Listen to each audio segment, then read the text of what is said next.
Covert రాజకీయాలకు Kesineni Nani తెరలేపరని TDP నేత బుద్ధ వెంకన్న ఆరోపించారు. టీడీపీపై కేసినేని నాని చేసిన వ్యాఖ్యలపై బుద్ధ వెంకన్న తీవ్ర స్థాయిలో విరుచుకుపడ్డారు. బడుగు బలహీన వర్గాల వ్యతిరేకి కేసినేని నాని అని విమర్శించారు.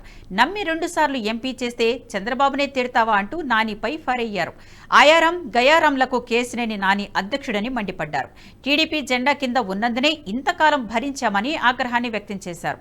నోరు ఉంది కదా అని పిచ్చి పిచ్చిగా వాగితే తగిన బుద్ధి చెప్తామన్నారు. రెడీగా ఉన్నారు, విజయవాడలో రెడీగా ఉన్నారు. ఎన్నికలు ఎప్పుడు వస్తాయా? 2014, 2019 పశ్చిమ నియోజకవర్గంలో వీడికంటే మెజార్టీ వచ్చిందంట. ఏంట్రా నీకు వచ్చింది మెజార్టీ?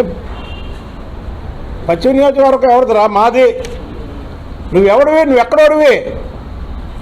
పశ్చిమ నియోజకవర్గంలో నువ్వు 100 రూపాయలు సాయం చేశాను, ఫలానాడికి సాయం చేశానని చూపిస్తావా? ఈ వీడియో మీకు నచ్చినట్టయితే లైక్ చేయండి, 10 మందికి షేర్ చేయండి. అలాగే కామెంట్ల రూపంలో మీ అభిప్రాయాలను మాతో పంచుకోండి. Nationalist hub group of channels ను సబ్స్క్రైబ్ చేసుకుని తెలుగునాట జాతీయవాద జర్నలిజాన్ని ప్రోత్సహించండి. ఈ వీడియో కింద ఉన్న బెల్ ఐకాన్ పై క్లిక్ చేయడం మర్చిపోవద్దు.